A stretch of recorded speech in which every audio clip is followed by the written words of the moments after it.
First one I'll talk about is my blog. I started a blog on MySpace, and I also started a blog called A Gimp's Guide. Gimp, it comes from the word, I think in Vietnam, it used to refer to the people that were coming back from the war that were disabled. So it's a term that we've kind of embraced.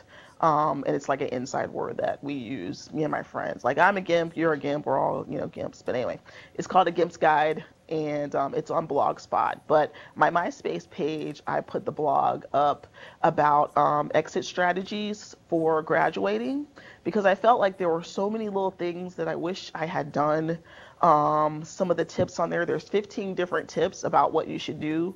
One is to make contact. One of them, not number one, but one of them is to make contact with your community management center at your school, just to see what kind of services they offer. Another one is getting all of your documents, getting recommendations letters, and really just putting everything together in a file so that you have it, so that it's ready to go, and try to maintain contacts even after you're graduating.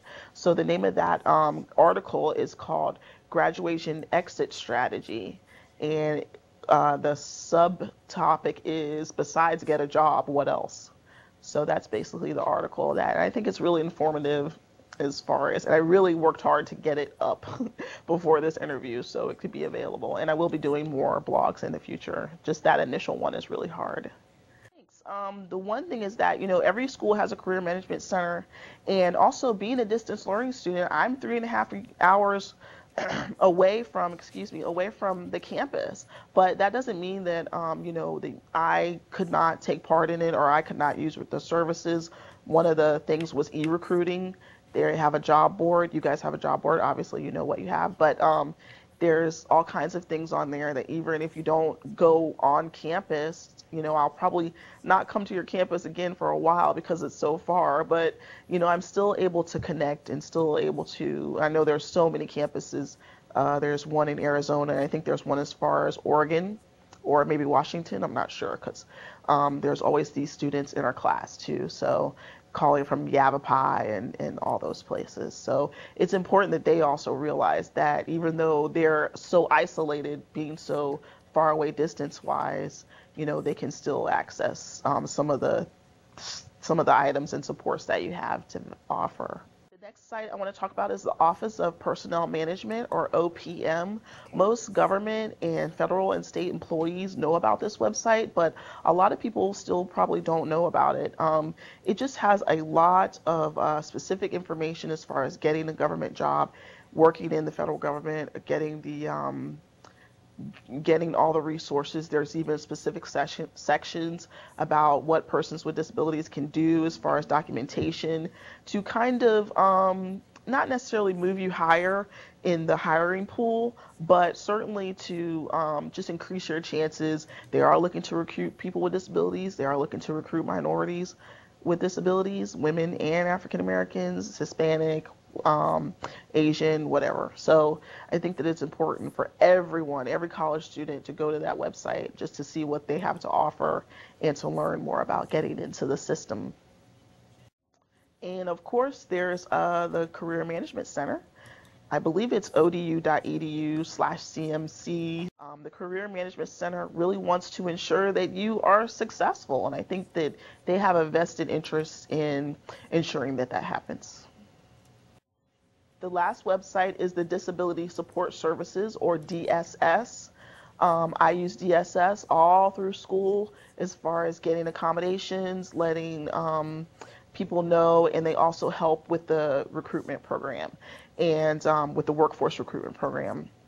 I know that just about every school, most of the schools in the U.S. have a DSS office, simply because ODU was so far away. I called and worked hard with DSS at ODU to ask them about going somewhere else for my interviews, and they allowed me. I was ready with where I could go, and that was George Mason University, which is only about 30 minutes from me.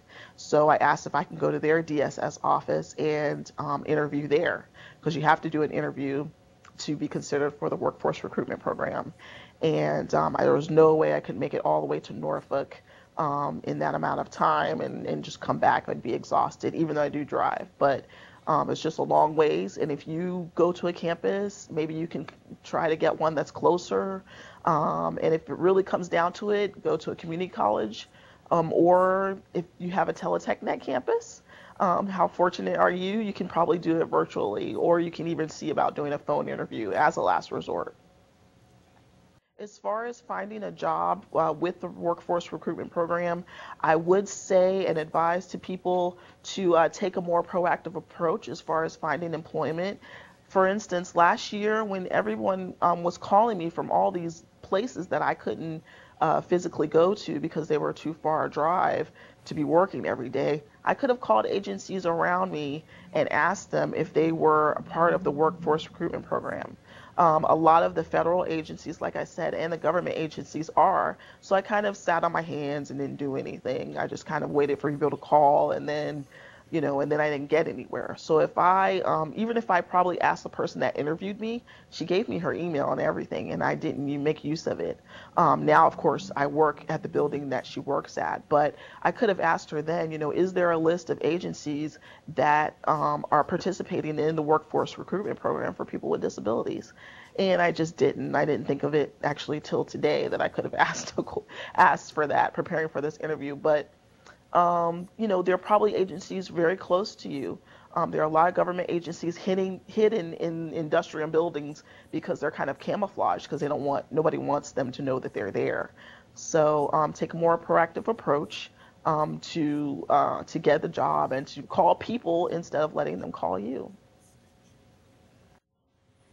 My best piece of advice is to view school as more than just a place where you grow up, you party, drink a lot, and finish your academic coursework.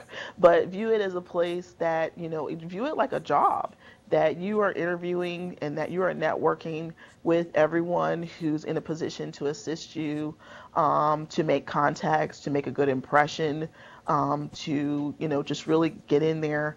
It's almost like school can be kind of like retirement planning, but you're planning for a job. So sometimes when I know at one of the government agencies that my mother works at, they would give her the retirement planning seminar probably when it's time to almost retire. So that doesn't make much sense that you would start planning for your career in your senior year. You need to be planning as soon as you get there. And I know it takes a little time to get there, but at least by sophomore year, you should kind of know, well, this is what I want to do and start. And you can always change it. The point is to just have something ready, that you get into it and that you make connections with people in a position to assist you. So view it as your entire life as a whole life of working, and not just, oh, I'll work when I get done. Certainly you will, but you can always plan for it now. No, that I just love ODU and I've had a really great time here. It's been awesome. I doubt I'll be getting a master's degree, but I'll certainly take courses every now and then. Just to keep learning. I love learning, so it's been really good to me, and I'm so grateful for this opportunity.